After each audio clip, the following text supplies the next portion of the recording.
Je suis arrivée à croire, avec toutes ces années d'expérience dans les affaires, que dans la vie en général, il ne faut jamais voir l'échec comme une fatalité. Il y a toujours quelque chose qui se cache derrière. Bonjour, je m'appelle Laurentine Diatta et je suis la directrice de Incuba. Aujourd'hui, je viens vous raconter l'histoire de Incuba.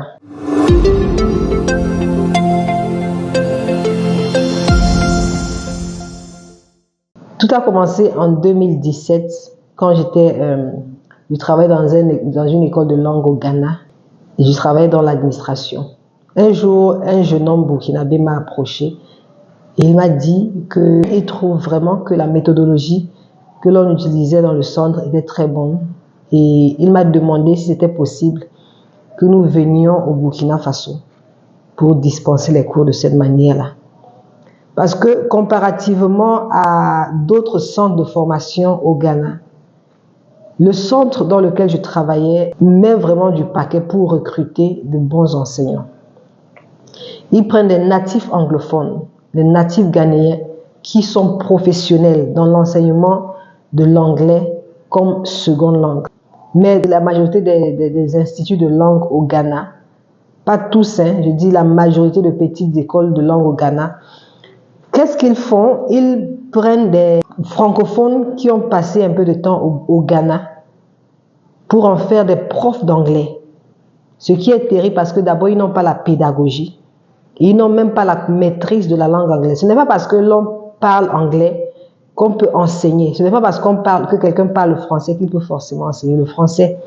Et c'est l'erreur que beaucoup commettent, même dans... Bon, je ne vais pas entrer dans certains détails. Et donc, c'était ça la méthodologie de cette école de langue-là, dans laquelle je travaillais. Ils étaient prêts vraiment à investir. Et c'est pourquoi c'est d'ailleurs la meilleure, l'une des meilleures, sinon la meilleure école de langue au Ghana. Parfois, j'entends les gens dire que pour apprendre une langue étrangère, il faut forcément se retrouver dans un pays où cette langue-là est parlée. Pour avoir vécu au Ghana, je vous dis que c'est faux parce que nous avons des gens au Ghana qui viennent, après 5 ans, ils n'arrivent même pas vraiment à bien s'exprimer en anglais. Quand ils s'expriment en anglais, ils comprennent l'anglais, mais s'exprimer, c'est autre chose. Ce n'est pas forcément un avantage. Par contre, il y a des gens qui peuvent rester, je connais des anglophones, des Ghanéens qui s'expriment très bien en français. Un exemple, c'est ma directrice, la directrice à l'époque. Elle s'exprime parfaitement en français, mais elle m'avait dit qu'elle n'avait jamais vécu dans un pays francophone. Donc, je veux ouvrir une petite parenthèse pour démystifier ce mensonge-là parce que ce n'est pas vrai. Donc, il a remarqué que notre méthodologie était bonne et je vais vous dire quelque chose. Dans l'école où je travaillais, il y a une jeune fille qui venait chaque fois vendre de la nourriture aux étudiants. La jeune fille avait à peine 2 ans au Ghana et plus tard, après quelques mois, on m'apprend qu'elle donne cours dans une école de langue au Ghana. J'étais très surprise. Je me suis demandé, mais quelqu'un qui n'arrive pas vraiment à s'exprimer. Et même si elle arrive à s'exprimer, qu'en est-il des règles grammaticales? Qu'en est-il de toute cette partie technique de l'enseignement là? Vous voyez, donc ce jeune homme burkinabé a remarqué que notre méthodologie était bonne. Il a sollicité qu'on vienne au Burkina Faso. J'en ai parlé avec la directrice et elle n'était pas très intéressée. Donc, et je lui ai demandé la permission de le faire moi-même. Elle me l'a accordé. Et c'est ainsi que mon aventure au Burkina Faso a commencé. Je crois on était en mars 2017 que l'idée m'est venue. J'ai commencé à rassembler les idées et tout. J'ai trouvé un nom pour l'activité. Le nom, c'était ILC, c'est-à-dire International Language Consult. J'ai commencé à faire ma paperasse. J'en ai parlé à un des profs du centre et je lui ai demandé d'ailleurs qu'on soit partenaire parce que je voulais qu'il soit le prof qui allait voyager pour aller donner cours pendant les vacances parce qu'on avait voulu commencer par les cours d'anglais pendant les vacances. Donc, il a accepté et il m'a d'ailleurs mis en contact avec une dame ici au Burkina Faso qui avait fait l'école de langue en question là où je travaillais. C'est avec elle que j'ai tout organisé jusqu'à même la fixation du coût de la formation que j'ai regretté plus tard parce que j'ai vu que c'était énorme. Voilà, donc elle aussi, toutes les deux n'avaient pas trop d'expérience. Voilà, mais je me suis lancée immédiatement parce que je suis quelqu'un qui est très prompte à agir, généralement. Je n'aime pas trop m'attarder sur les études de faisabilité en affaires.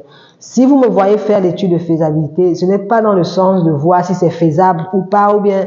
Non, parce que quand on traîne trop dans l'étude de faisabilité, on finit par se décourager. Mais j'encourage les gens à planifier, vous voyez. Pas planifier dans le sens, planifier pour voir si ça va marcher ou pas. Mais planifier pour voir comment tu peux commencer. Donc, c'est comme ça que je suis et je me suis lancée immédiatement dans la planification. C'est vrai que j'ai commis des erreurs. Je n'ai pas vérifié beaucoup de choses, mais j'ai appris de ces erreurs-là. Et ça a forgé les connaissances que j'ai aujourd'hui du pays et du système. Donc, on n'avait pas été très sage, je l'avoue. On a fixé des coûts exorbitants. On a décidé de louer une salle de conférence à Ouagadougou pour dispenser les cours. On aurait pu être capable de payer la salle de conférence si on avait eu des inscrits. On a fait la publicité en ligne. J'ai payé un frangin qui a fait la publicité en ligne pour moi parce qu'à l'époque, je ne maîtrisais pas cela. Et voici donc le prof qui devait venir avec moi. J'ai négocié avec lui, il a accepté mon prix. Mais il était question que j'aille au Burkina Faso quelques jours avant la date de la rentrée. Question d'aller voir comment les choses se passaient. Sinon, entre-temps, la dame qui m'aidait à organiser ici sur place me donnait le rapport comme quoi les gens appellent. Mais jusqu'à 3 jours avant le début des cours, personne, on n'avait pas eu un seul inscrit. Je pense que je suis arrivée au Burkina 3 à 4 jours avant le début des cours. Je suis allée voir la salle où les cours devaient avoir lieu. J'ai rencontré le responsable des lieux également. Et je me rappelle que pendant qu'on s'organisait, j'avais demandé à ce que le centre où nous devions faire cours puisse nous aider à recevoir quand même les inscriptions. Ils ont refusé. Mais de leur côté aussi, ils nous ont affirmé qu'il y avait des gens qui venaient pour s'inscrire, pour demander des renseignements, mais quand il en venait à l'inscription, ils ne voulaient pas. C'était aussi ça un problème. Et le jour J, je me suis rendue dans la salle. Je suis allée là-bas très tôt parce qu'il était question que le premier jour, qu'on fasse des tests de niveau. Et en fonction du nombre d'inscrits, j'allais maintenant demander au prof de venir et il était question peut-être qu'on retarde le début effectif des cours de 2 ou 3 jours, le temps que le prof arrive et s'installe. Nous sommes arrivés au jour de la rentrée, au premier jour des cours et personne ne s'est présenté. Je dis bien personne, même pas une mouche. Je suis restée là et je suis rentrée. Mais heureusement, par la grâce de Dieu, il y a une famille au Burkina Faso, je vais dire à Ouagadougou, qui était très intéressée. Ils voulaient inscrire leurs 3 enfants pour 1 mois de cours et après, ils devaient les envoyer au Ghana, passer les vacances et continuer leur formation là-bas. Et je n'ai pas eu l'occasion de rencontrer ces gens-là, mais j'ai parlé avec eux au téléphone. Donc, quand je quittais le Burkina Faso, bredouille, pour retourner au Ghana, j'avais quand même espoir que quelque chose allait se passer. Et justement, quand je suis arrivée au Ghana, quelques jours après, la dame en question, qui est devenue maman aujourd'hui pour moi, m'a appelée.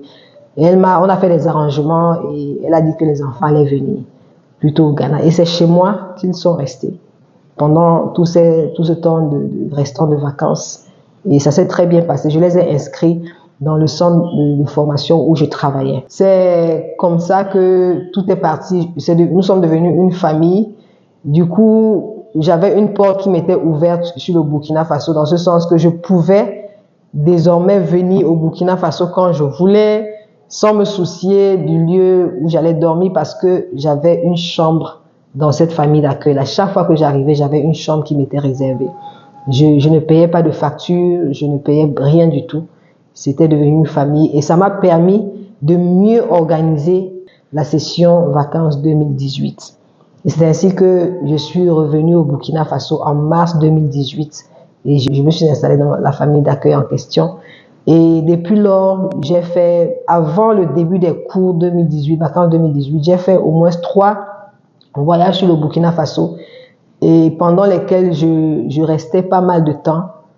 Voilà, parce que j'étais libre de rester, j'avais de quoi manger, je n'avais pas... parce qu'à l'époque, je ne pouvais pas me permettre d'aller dans un hôtel, parce que même quand je suis venue la première fois pour les cours qui ont échoué, la formation qui n'a pas eu lieu, j'ai logé avec une dame à l'époque, et il était question que je la paye. Il fallait que je contribue aux charges, mais bon, je n'ai pas fait 1 semaine au Burkina Faso. Donc, je me suis vraiment préparée par la grâce de Dieu. J'ai eu l'opportunité de mieux me préparer. Et j'ai fait 3 à 4 voyages. J'ai formé une nouvelle équipe. On allait de lycée en lycée. On allait dans les bureaux, faire la promotion de la langue. Même quand je suis arrivée en mars 2018, on avait déjà, dès que je suis arrivée, on a commencé à faire assorties. Donc, chaque opportunité était très importante pour moi. On allait dans les centres de formation, on allait dans les universités et tout. Et quand je suis rentrée au Ghana, j'ai commencé à... Non, quand je suis arrivée en mars, là, j'ai même déposé des lettres dans différentes écoles. Et puis, quand je suis rentrée au Ghana, il y a une école supérieure qui m'a appelée, une très grande école supérieure au Burkina, à Ouagadougou, qui m'a appelée. Et en août 2018, le directeur et son assistant sont venus signer un contrat avec nous à Accra, un contrat de 5 ans pour la dispensation des cours. Notre responsabilité était de faire venir des profs d'Accra, les natifs anglophones, pour dispenser des cours dans cette école supérieure-là. Et c'était un contrat de 5 ans, donc 3 séances de 1 mois chacune par mois, par an, je veux dire. Donc, chaque année, on devait envoyer le prof 3 fois pour des séances de 1 mois chacune. Donc, pour des sessions, autant pour moi de 1 mois chacune. Et le contrat a commencé et nous avons eu également nos formations. En 2018, on a eu la formation en anglais à Pissy, à la Sainte-Famille, l'école Sainte-Famille. Je rends grâce à Dieu pour la vie du directeur à l'époque qui nous a permis d'avoir la salle gratuitement. Et on a eu pas mal d'inscrits à ce niveau, de ce côté-là. Et aussi dans un lycée privé à la zone du Bois, je crois, à Ouagadougou toujours. Et on a eu pas mal d'inscrits. C'était vraiment encourageant cette année-là. C'était très, très encourageant et c'était le début du succès en fait. Et en même temps, on avait le contrat avec cette école supérieure-là. Et en 2019, c'était vraiment le succès total parce que en plus de Ouagadougou, on a touché Bobo-Dioulasso avec un partenariat qu'on a eu avec l'ESI, l'école supérieure d'informatique. Et on a eu vraiment beaucoup d'inscrits en 2019 à Ouagadougou comme à Bobo-Dioulasso. Et comme d'habitude, la méthodologie n'a pas changé. Je suis venue avec un prof anglophone et c'était vraiment très bien. Je me rappelle d'ailleurs qu'à la fin de la formation, il y avait des étudiants, des enseignants de l'ESI qui avaient participé à cette formation-là. Et à la fin, ils nous ont offert un festin. C'était incroyable parce qu'ils étaient vraiment reconnaissants du travail qu'on avait abattu. Ils étaient très, très satisfaits. Donc, c'est ça... pour 2019, c'était vraiment un succès. Et ça n'aurait jamais pu être un succès sans l'aide de cette famille-là. Voilà, comme quoi il ne faut jamais se décourager dans la vie. Parfois, on peut croire qu'on est dans l'échec, mais même quand tu es dans l'échec, tu dois essayer de voir l'opportunité qui se cache dans cet échec-là. Donc, je crois fermement que dans chaque échec se cache une opportunité.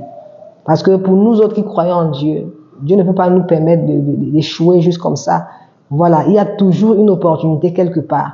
Et c'est à nous de détecter, de discerner quelle est l'opportunité qui se cache derrière cet échec. Dans tout échec, vraiment, je suis arrivée à croire, avec toutes ces années d'expérience dans les affaires, que dans toutes, et même dans la vie en général, il ne faut jamais voir l'échec comme une fatalité. Il y a toujours quelque chose qui se cache derrière, une porte qui se cache derrière.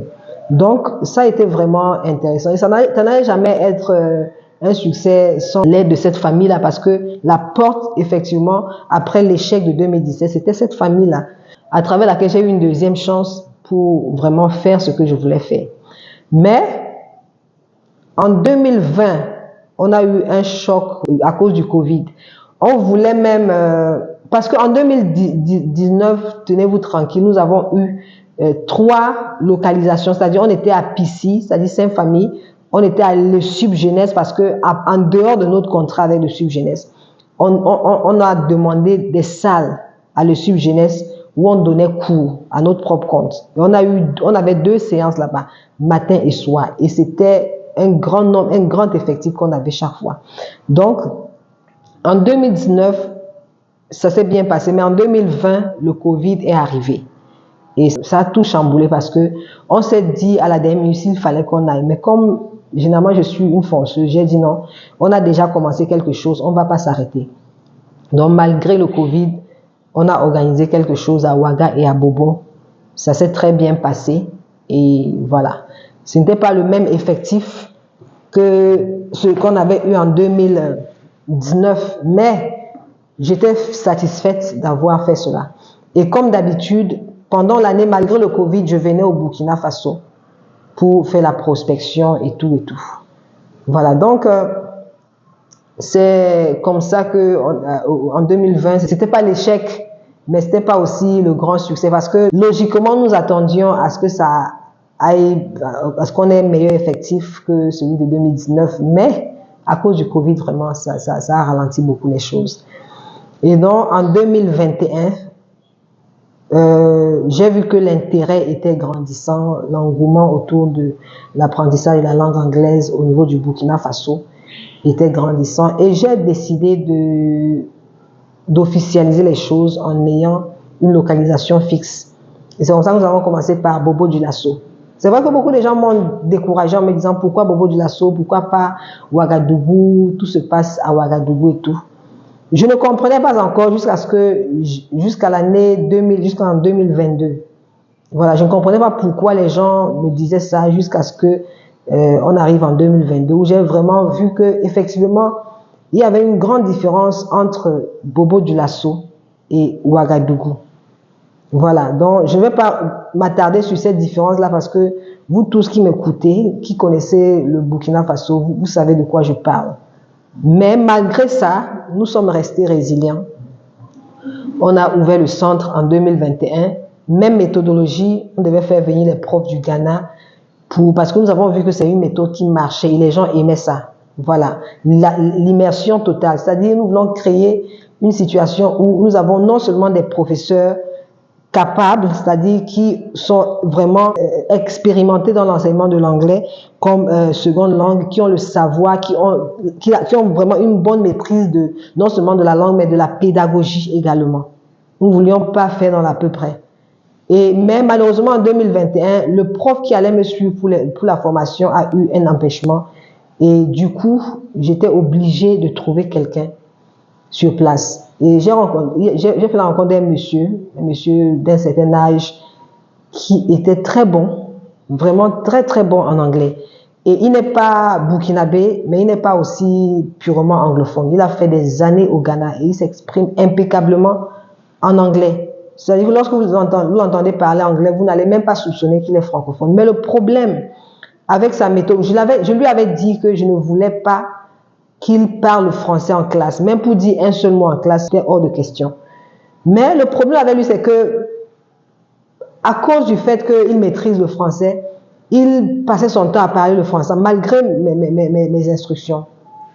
Et c'est comme ça que plusieurs fois, je l'ai surpris en train d'expliquer. C'est-à-dire, parfois, tu as l'impression que c'est un cours de français qu'il est en train de dispenser. Par exemple, un jour, pour la petite histoire, il ne cessait d'insister sur une histoire de gingembre, la prononciation du mot gingembre. Il a passé au moins 15 minutes là-dessus. Au point où je suis sortie de mon bureau, je suis venue m'asseoir dans la salle de classe pour attirer son attention, pour qu'il arrête un peu avec ça. Et j'ai vu que il enseigne très bien, mais notre problème, c'est ça. Parce que pourquoi quelqu'un va passer 15 minutes de son temps dans un cours d'anglais à parler le français? Nous voulons créer l'opportunité aux gens de pouvoir vraiment travailler leur écoute, leur expression orale, leur lecture, c'est-à-dire la prononciation et tout ça, pendant ces 2 heures de temps qui leur sont assignées. Voilà, donc pour nous c'est hors de question, nous sommes très rigoureux là-dessus. Nous ne voulons pas que les gens enseignent l'anglais aux gens en français. Ça marche et nous voyons des résultats, franchement. Toutes les personnes qui passent par ici, qui viennent étudier en Cuba, ont toujours ce témoignage. Ils aiment nos profs, parce que ce sont des profs qui sont bien, ils ont la patience, ils ont la méthode. Ok, et en plus, ils ont la maîtrise de la langue. C'est-à-dire, ils vous poussent à aimer la langue. Donc, c'est passé comme ça s'est passé, mais on a continué de travailler. Mais le problème, c'est que il fallait qu'on continue. Ça, c'était les vacances. Je pouvais me permettre d'être là, mais j'avais aussi mes activités à Accra qui m'attendaient. Il fallait que je rentre à Accra. J'ai décidé de retourner au Ghana et il était même question, quand on lançait le centre à Bobo, à Kolsama, en 2021, qu'un de mes collaborateurs avec qui je travaillais à l'époque, il allait s'occuper de la gestion du centre. Mais plus tard, j'ai vu qu'il n'était pas trop intéressé. Et du coup, ça m'a mis au pied du mur parce que je ne savais pas quoi faire. et j'ai dû décider de mettre en suspens les activités. Pour question d'aller au Ghana, m'organiser et revenir, vraiment rester moi-même gérer la chose. Et c'était d'ailleurs une erreur de ma part de vouloir laisser la responsabilité du centre entre les mains de quelqu'un qui n'avait même pas d'expérience pour commencer. Et finalement, le prof qui donnait cours a décidé de prendre le centre. Je lui ai cédé les salles de classe avec tout ce qu'il y avait pendant 3 mois. Et donc, nous sommes revenus en février 2022, comme convenu de novembre 2021 à février 2022. Et on s'est séparés, j'ai récupéré le centre et quelques mois plus tard, nous avons déménagé pour le site où nous sommes présentement. Nous sommes à Belleville, au secteur 29, non loin d'une alimentation qu'on appelle alimentation Bobo Market. Nous ne sommes pas très loin de l'ISFP. Au départ, on travaillait sous le nom de ILC, mais plus tard, on est devenu Incuba. ILC voulait dire International Language Consult et Incuba est tiré du mot incuber parce que notre slogan, c'est de former et déployer les générations d'échangeurs de jeux pour l'Afrique. Et nous croyons que rompre les barrières linguistiques contribuera également à cela, à vraiment déployer et former des échangeurs de jeux pour l'Afrique. Voilà, parce que lorsqu'on apprend une langue, ce n'est pas seulement dans le but de la parler, mais c'est dans le but aussi de connaître la culture des autres. Et vous êtes d'accord avec moi que la culture anglophone, c'est l'une des meilleures cultures dans ce monde en termes de business, dans tous les domaines. Et d'ailleurs, personne n'ignore qu'aujourd'hui, toutes les meilleures documentations, tout ce que si vous vraiment t'informer, c'est en anglais basiquement. Donc, du coup, nous avons vraiment décidé de shifter, d'élargir un peu notre champ d'action pour ne pas seulement nous limiter à la dispensation des cours d'anglais, mais nous avons ajouté d'autres formations telles que les nouvelles technologies, telles que la blockchain, community management, marketing digital, beaucoup d'autres formations comme ça que nous avons ajoutées dans nos activités. Et par la grâce de Dieu aussi, en mars 2023, nous avons eu l'accréditation d'un institut britannique appelé ICM. Et ICM, c'est Institute of Commercial Management. Et ICM se trouve dans presque tous les pays du monde et spécialement dans les pays anglophones d'Afrique. Et il ne se trouve que dans quelques rares pays francophones. Et c'est le défi que nous avons voulu relever ici au Burkina Faso. Apporter ICM au Burkina Faso pour permettre aux gens d'obtenir des diplômes britanniques reconnus dans plus de 160 pays au monde en étant ici au Burkina Faso, suivant des formations professionnelles avec l'anglais comme langue d'instruction. Nous allons vous donner plus d'informations à ce sujet-là dans les vidéos prochaines. Et donc, lorsque j'ai fait la demande pour l'accréditation ICM a envoyé un représentant ici pour vérifier le centre, regarder si les équipements étaient adéquats et tout, et nous avons été validés. Nous avons eu l'accréditation. Donc, mais ce qui nous a retenu jusqu'ici, c'est que nous n'avons pas pu, quand le représentant est venu, je l'ai accompagné à Ouagadougou pour rencontrer le consul, parce qu'il fallait un organe crédible pour l'organisation des examens. Pour que les examens se fassent dans la transparence et l'honnêteté, il fallait un organe vraiment crédible pour cela. Mais malheureusement, lorsque nous sommes arrivés au consulat britannique à Ouagadougou, on nous a fait comprendre que le consul était décédé et qu'il n'y avait pas de nouveau consul. Donc on a dû attendre parce que je tenais vraiment à ce que ce soit fait dans les normes. Et donc, récemment, j'ai contacté la nouvelle consul qui vient tout juste de prendre fonction et je pense que très bientôt, nous allons lancer les formations ICM sans aucune difficulté. Et donc, en dehors des formations ICM là, nous avons pour les formations ICM, vous allez voir des formations telles que Business Administration, Accounting, Finance. Vous aurez des formations telles que Journalism tout court, c'est-à-dire journalisme, et Journalism and Media Studies. Il y a tellement de formations que nous allons commencer avec ICM. C'est plus d'une trentaine de formations, voilà, que nous allons bientôt lancer. Mais la langue d'instruction, ça veut dire, pour que quelqu'un vienne participer, il faut que la personne ait au moins un niveau intermédiaire en anglais. Et si vous n'avez pas de niveau intermédiaire en anglais, ne vous découragez pas. Nos profs sont là pour une remise à niveau pour vous. Voilà, donc peut-être tu as eu le bac et tu as eu l'opportunité de travailler dans une structure, mais tu as besoin de te remettre à niveau. La formation AICM va t'aider dans ce sens qu'ils reconnaissent les anciens, ils peuvent même reconnaître, ils prennent en compte même ton expérience de travail, l'expérience que tu as eue, calculer ton expérience de travail et voilà, et te positionner à un certain niveau d'études. Et nous avons toutes ces choses-là que nous allons vraiment bientôt lancer et je voudrais encourager chacun à vraiment prendre cela au sérieux. Donc les travailleurs, nous avons des formations de courte durée qui sont des formations certifiantes. On a les diplômes tels que le diplôme, les niveaux, nous avons le niveau diplôme, advanced diplôme qui correspond au BTS et graduate diplôme qui correspond à la licence. Et nous avons le postgraduate diplôme qui est l'équivalent en quelque sorte de la maîtrise. Voilà donc, je vous encourage vraiment à prendre cela au sérieux. Et les diplômes que vous obtenez sont des diplômes britanniques reconnus dans plus de 160 pays au monde. Et en plus de cela, nous offrons des formations, je veux dire, nous offrons des services d'interprétation, de conférences en simultané et consécutif et tout, et des services de traduction de documents certifiés ou non. Et nous accompagnons également des gens pour l'obtention des bourses d'études à l'étranger et des voyages pour des conférences. Nous nous assistons pour la demande de visa. Et nous avons une chaîne YouTube où nous présentons les opportunités toutes les opportunités que nous avons dans ce sens-là. Et donc, j'aimerais vous encourager vraiment à venir visiter le centre Incuba qui se trouve, nous sommes Incuba Academy, nous sommes au secteur 29 à Belleville, non loin de l'alimentation Bobo Market. Je dis merci vraiment à toute l'équipe de Incuba, parce que sans vous, nous n'en serions pas là. L'année passée, notre objectif était de former 300 personnes à Bobo Dioulasso. Mais à la fin d'année, j'ai demandé à un de mes assistants de me donner la liste de tous ceux qui ont été formés à Incuba en 2023. Et nous n'étions pas loin de 200 personnes. Je crois que si on refait le calcul aujourd'hui, parce que ce n'est pas totalement la fin de l'année, on peut atteindre les 200. Ce n'est pas l'objectif qu'on s'était fixé, mais ce n'est pas trop loin de ça. Et je rends grâce à Dieu pour cet accomplissement-là. Et je crois que cette année, vous allez nous aider à dépasser notre objectif de cette année qui est de former 500 personnes à Bobo Dioulasso à s'exprimer en anglais.